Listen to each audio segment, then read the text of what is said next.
Hello, this is Lorna Rasmussen, and we are live from the tropics. Today's topic is one that some of us aren't all that enthusiastic about. But let's face it, nothing in a business happens unless somebody sells. And this is about selling. Hi, we are going to talk today about selling.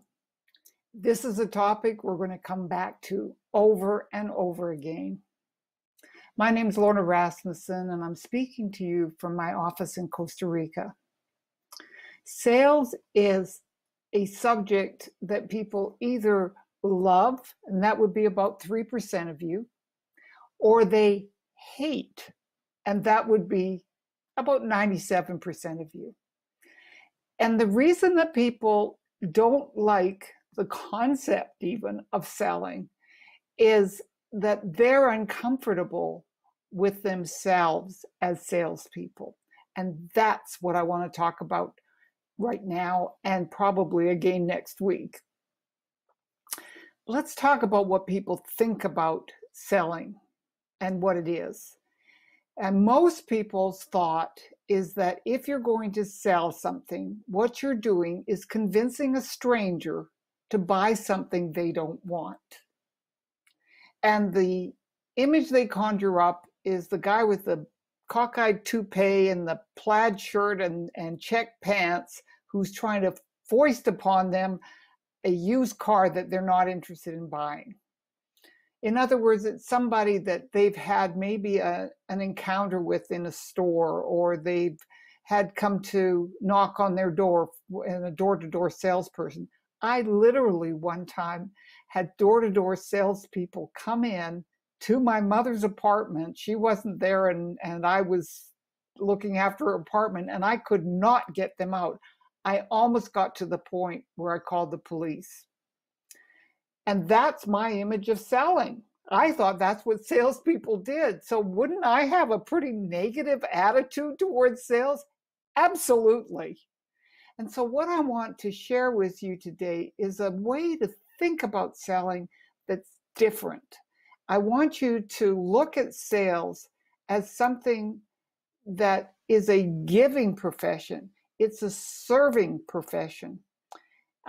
It's almost like, think of a server in a restaurant as being a salesperson, where they're coming in and they're educating you about the menu. Here's the menu. These are the specials. This is the stuff that we sell. These are the things that people really like to order. So they're educating you about the food, and then they are encouraging you to make a decision.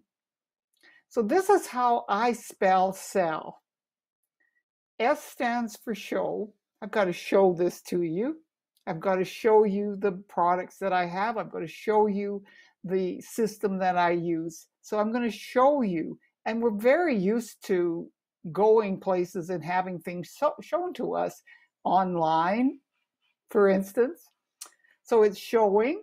The E stands for educating, and that's what the waiter's doing. They're going through the menu and they're educating you. And then L stands for helping you to learn what's going to work best for you. I could say to the waiter, well, I really, I'm trying to keep my calories down. What on this menu doesn't have much fat in it, or it has fewer calories than other things on the menu? So I'm going to learn how that product or that service works for me and my needs. Here is the only thing that may take some training, and it's the last L that stands for lead. And that lead is when you ask for the sale. You get the person to make the decision. You lead them to make the decision. So the waiter, what they're doing is saying, which of these two items would you like? Or would you like this with that? Can I add this to your order? Would you like drinks before, or would you like me to bring wine with the meal? So what you're doing is you're leading the person to making a decision. Can you imagine being in a restaurant and the person refuses to make a decision. So this is something that waiters understand. And many of us do this just naturally in our day-to-day interactions with people, but we don't spell it selling, S-E-L-L. So I hope that helps you think about sales in a different way. And we'll talk more about this in the next time we get together. I hope you found that interesting, and I really want to encourage you to take a minute to go down below, click on that link, and watch The Absolute Best Way for Women to Make Money. This is something that I believe will fundamentally change your thinking about how you can be in business for yourself.